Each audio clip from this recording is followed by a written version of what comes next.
Dune Part 2 looks like a normal sci-fi movie, but almost every scene is hiding something very strange.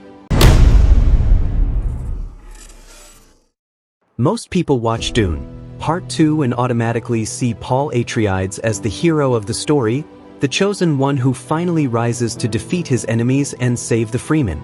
But what makes Dune truly disturbing is that Paul is not actually written as a traditional hero at all. In fact, the entire story is built to show how dangerous a messiah figure can become when people stop questioning him. Paul knows from his visions that if he accepts his role as the Lisan al-Gaib, a massive holy war will spread across the universe in his name, killing billions of people. And the scariest part is that he still chooses to walk that path anyway. He doesn't just accidentally become a leader, he consciously uses the Fremen's beliefs, their prophecies, and their desperation to gain power. The film subtly shows that Paul is not saving the Fremen, he is reshaping them into an army. They no longer fight for their own freedom, they fight for him, for his destiny, for his vision. This is why Dune is often described as a story about the danger of charismatic leaders. Paul starts with good intentions, but the more people worship him, the less human he becomes. By the end of the film, he is no longer just a young man seeking revenge for his family, he is a symbol, a religious icon, and a political weapon. And that is what makes his character so unsettling. Dune is not asking us to celebrate Paul's rise, it is warning us about it. It's showing how easily people can surrender their free will to someone who claims to be special, chosen, or destined to lead, even if that destiny leads to destruction. In other words, Paul Atreides is not the hero of Dune. He is the beginning of a very beautiful, very convincing, and very dangerous lie. Another strange detail most people completely ignore in Dune Part 2 is the blue eyes of the Fremen. At first, it just looks like a cool visual design choice, something to make the characters look more alien and unique. But the truth behind those blue eyes is actually much darker. The blue color is a direct result of extreme exposure to spice, the most valuable substance in the universe. The Fremen don't just use spice, they are completely dependent on it. They breathe it, drink it, and consume it their entire lives. Without spice, their bodies would slowly collapse. In other words, those iconic blue eyes are not a symbol of power or evolution, they are a sign of addiction. The entire Fremen culture is built on a substance that they cannot live without, and that same substance is what the rest of the universe is willing to kill for. This creates a disturbing contradiction. The Fremen believe they are free people, living in harmony with the desert, but in reality, they are trapped in a system where their survival depends on the very resource that makes them a target. Even their identity, their appearance, and their religion are shaped by spice. So when Paul joins them and embraces their way of life, he is not just becoming one of them, he is also stepping into a cycle of dependency and control. The spice gives visions, power, and insight, but it also removes choice. It slowly decides who you become. And that's what makes this detail so unsettling. The blue eyes look mystical, almost divine, but they are actually a visual reminder that everyone on Arrakis, including Paul, is being controlled by something they cannot escape. The planet doesn't just produce spice. It produces addiction, and the entire universe is built on it. What makes Paul's rise even more disturbing is the way he uses religion as a tool rather than something he truly believes in. The Fremen prophecies about the Lisan al-Gaib were not created by fate or divine intervention. They were planted centuries earlier by the Bene Gesserit as a form of psychological manipulation, a way to control primitive populations if needed. Paul knows this. His mother knows this. They are both fully aware that these beliefs were engineered, not sacred. And yet, Paul still chooses to step into that role. He carefully speaks the right words, performs the right rituals, and aligns himself with the exact myths the Fremen are waiting for.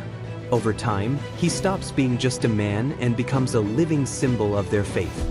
The more the Fremen worship him, the more power he gains, and the less anyone is allowed to question him. This is where Dune becomes deeply political. Paul is not spreading truth, he is spreading a narrative that benefits him. He doesn't need to force people to follow him, because they willingly surrender themselves to his image. The film shows how belief can be more powerful than violence. Once people are convinced that someone is chosen, divine, or destined, they will justify anything in his name. War becomes holy. Death becomes meaningful. Obedience becomes virtue. And Paul understands this perfectly. He never directly lies, but he never stops the lie either. He allows the illusion to grow because it gives him absolute control. By the end, Paul is no longer ruling through fear, he is ruling through faith. And that is far more dangerous, because faith doesn't need evidence, it only needs belief. In that sense, Paul doesn't conquer the universe with armies alone. He conquers it with a story people want so badly to be true that they stop asking whether it should be. One of the reasons Dune, Part 2 feels so real, even though it is pure science fiction, is because the entire world of Dune is heavily inspired by real events in human history. Frank Herbert did not imagine Arrakis randomly. He was deeply influenced by the Middle East, especially the politics around oil, religion, and foreign intervention. In the world of Dune, spice is the most valuable resource in the universe, just like oil in our world. Whoever controls it controls power, wealth, and the future of civilization. And just like in real history, the people who actually live on the land are rarely the ones who benefit from it. The Fremen represent indigenous populations who are constantly exploited, ignored, or romanticized, while outsiders fight over their resources. Even Paul's story mirrors real revolutionary figures, leaders who begin as symbols of hope but slowly turn into instruments of mass movements, propaganda, and war. Herbert once said that Dune was written as a warning, not a fantasy. A warning about what happens when humans mix absolute belief, natural resources, and charismatic leaders. That's why so many themes in Dune feel familiar: holy wars, political marriages, empire, colonization, and the idea that civilization is often built on suffering hidden far away from public view. When you look at Dune this way, it stops being a story about aliens and deserts. It becomes a reflection of our own world, just projected into the future. Arrakis is not another planet. It's a metaphor. And the frightening part is that everything happening there has already happened somewhere on Earth, many times before. The most unsettling part of Dune, Part 2, is not what happens during the film, but what is implied to happen after it ends. Most movies are designed to give the audience a sense of closure. The hero wins, the villain is defeated, and the story feels complete. But Dune deliberately refuses to give that kind of comfort. Paul achieves everything he wanted. He defeats his enemies, secures his position, and becomes the most powerful figure in the known universe. On the surface, it looks like a victory. But if you pay attention to Paul's visions and the final moments of the story, it becomes clear that this happy ending is actually the beginning of something far worse. Paul knows that a massive interstellar war is coming, carried out by followers who worship him as a god. He knows that entire planets will be destroyed in his name, and that billions of people will die because of the myths surrounding him. And the most disturbing part is that he accepts it. He does not try to escape his destiny anymore. He does not fight the future. He steps into it. The film ends not with peace, but with inevitability. Paul's rise does not bring balance, it brings unstoppable momentum. The universe is now moving according to his legend, not his humanity. This is why the ending feels strangely empty, even though Paul has technically won. Dune is showing us that power does not solve problems, it amplifies them. Once someone becomes a symbol larger than life, their personal morals no longer matter. They are no longer acting as a human being, but as an idea. And ideas, especially religious and political ones, cannot be controlled once they spread. In that sense, Dune, Part 2 ends exactly where most stories would begin their darkest chapter. Not with defeat, but with absolute victory. A victory so complete that it erases the person who achieved it. Paul gets everything, and in doing so, he loses the one thing that could have saved the universe from him: the ability to choose a different path. So when you look back at Dune, Part 2 as a whole, it slowly becomes clear that this is not a story about heroes, destiny, or even science fiction.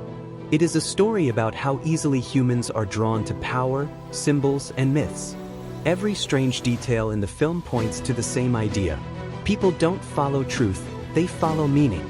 They follow leaders who make them feel special, chosen, and protected. Paul doesn't conquer the universe because he is the strongest or the smartest. He conquers it because people want to believe in him. They want his story to be real. And that is what makes Dune so uncomfortable to watch once you truly understand it. The real danger in this world is not the monsters, the technology, or the wars. The real danger is belief without question. Because the moment people stop thinking and start worshipping, they will accept anything, justify anything, and destroy anything as long as it feels purposeful. In the end, Dune is not warning us about the future. It is warning us about ourselves. About how every generation is capable of creating its own messiah, its own prophecy, and its own disaster, all while believing they are doing the right thing. And maybe that's the strangest thing of all. The most terrifying part of Dune is not that it feels unrealistic. It's that it feels inevitable.